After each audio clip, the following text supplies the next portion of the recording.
Welcome, everyone. Today's sermon is called God in Creation.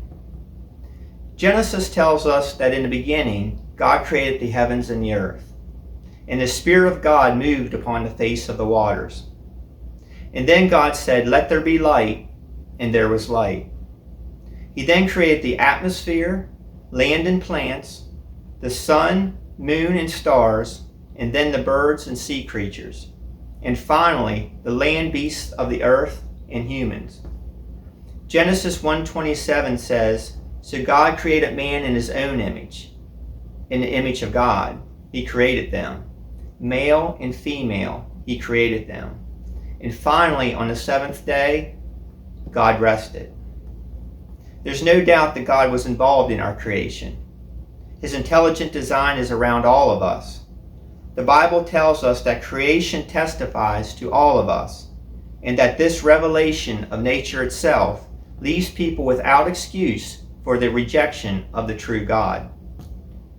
Romans 1:20 reminds us, "For ever since the world was created, people have seen the earth and sky.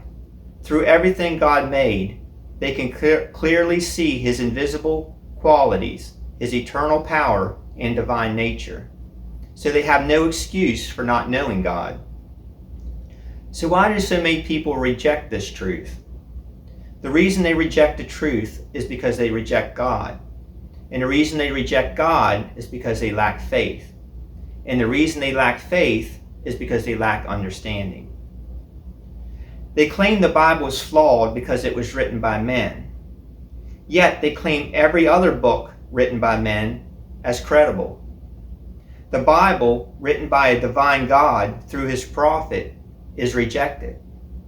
But science books taught as fact are disproven and rejected within decades. The Holy Bible, written over 3,500 years ago, still holds up under the scrutiny of the most brilliant minds in the world. The one thing that cannot be disproven is the truth. People believe what they want to believe. They are taught in schools from a young age that the universe was created by the Big Bang, the scientific impossibility that everything came from nothing. Atheists believe that life evolved from a primordial soup, that somehow that soup produced life, and that life eventually crawled out of the muddy concoction and eventually evolved into a human over many millions of years. Talk about needing faith. But this theory, once taught as fact, lacks evidence. The fundamental ideas that their entire basis is built on collapses onto its own foundation of fallacies. A framework of how you interpret evidence is called a paradigm. The historical Genesis paradigm believes that everything starts with a divine mind, a creator. We have witnesses to an actual account to the events of Genesis. It's written and documented in the Bible. The conventional paradigm believes that all complexity of life has to be built up from the bottom up by strictly physical processes with no design or creator over billions of years. The historical Genesis paradigm is backed by science. Lava flow from volcanoes have created canyons hundreds of feet wide within days, forming rock formations, strata, and erosion once believed to take millions of years. Rock layers and formations are also proven to be formed rapidly through pressure formed by tremendous amounts of water in a fraction of the time once thought impossible. Canyons formed not from a little water over a long period of time, but from a lot of water over a short period of time. Genesis 7:11 tells us that all the fountains of the great deep burst open, and the floodgates of the sky were opened. And 7:19 tells us the water prevailed more and more upon the earth, so that all the high mountains everywhere under the heavens were covered. Magma eruptions and earthquakes forced waters up rapidly, creating mountains and beveled surfaces as the water retreated. There was a water on a colossal scale. This was all documented in the Bible.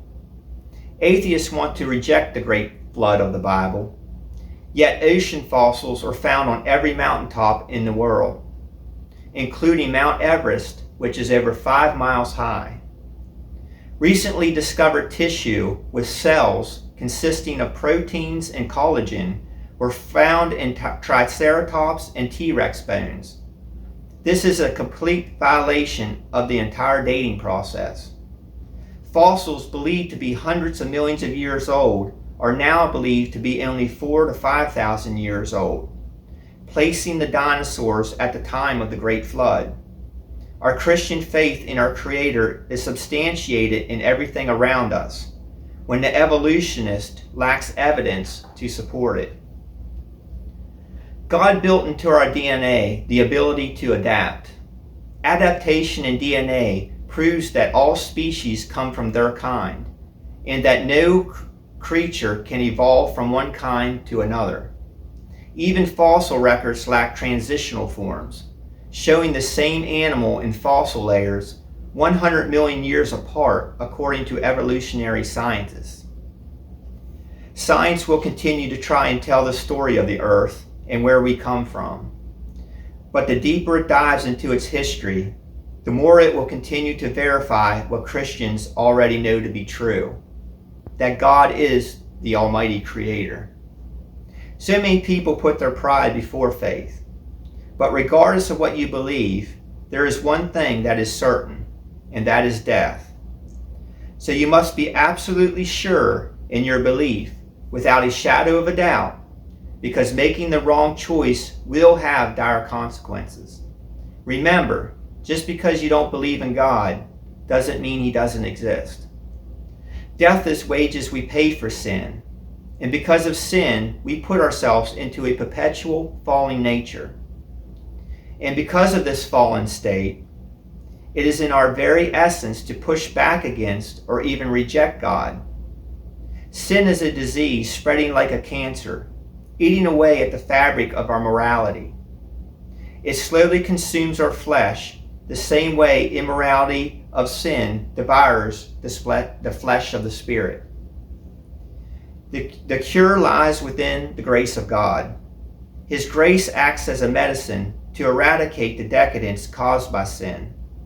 We are either moving towards God or away from Him. It's up to us to accept God's moral law and rid our bodies of transgression, and not let the temptation of sin decay our moral judgment and good character. We must not reject the very God that gave us life, but reject the very notion that He doesn't exist. Thank you so much for listening here today. Please like and subscribe. And until next time, may God bless you, and may you find victory with Jesus.